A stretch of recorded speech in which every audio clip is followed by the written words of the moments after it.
SMID music present.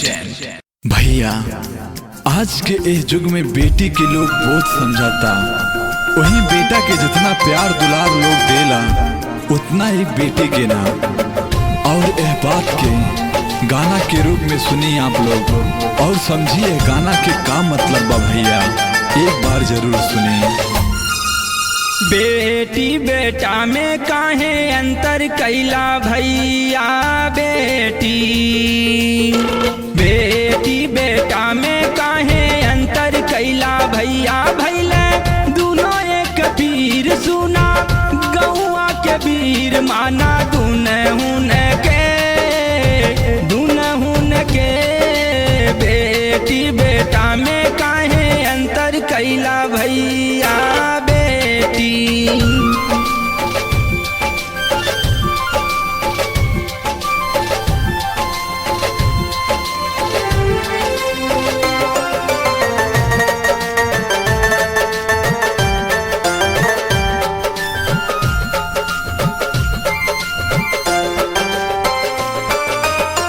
बिटिया के तू बोझ मानेला, बेटवा के तू फूल हो। दोनों एक दुखवा से भइले करत बटा तू भूल हो। बिटिया होली ने जगत के जननी, बिटिया होली ने जगत के जननी कैला के कबूल हो। आपन सनहिया काहे बाँट देला भैया, आपन सनहिया काहे बाँट देला भैया। भैले दोनों एक पीर सुना गौआ के वीर माना दुनहुन के बेटी बेटा में काहे अंतर कैला भैया, बेटी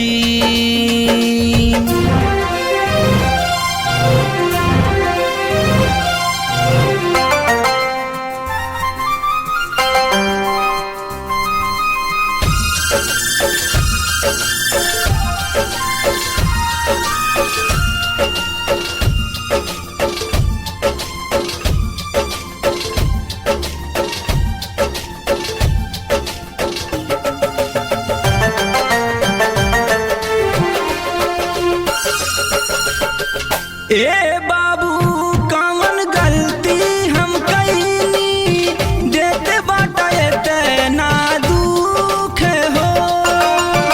बेटवा के तू पढ़े के भेजला, हमके रखेला दूर दूर हो। अब इतना नाजुक हमरो उमरिया, अब इतना नाजुक हमरो उमरिया, पढ़े जाइब एक बार हो। हमहूँ त सब कुछ जानब हमरे बाबूजी, हमहूँ त सब कुछ जानब हमरे बाबू माना बतिया हमार पढ़े भेजा एक बार माना दुनहुन के बेटी बेटा में काहे अंतर कैला भैया, बेटी। Recording by SMID music Laxmipur.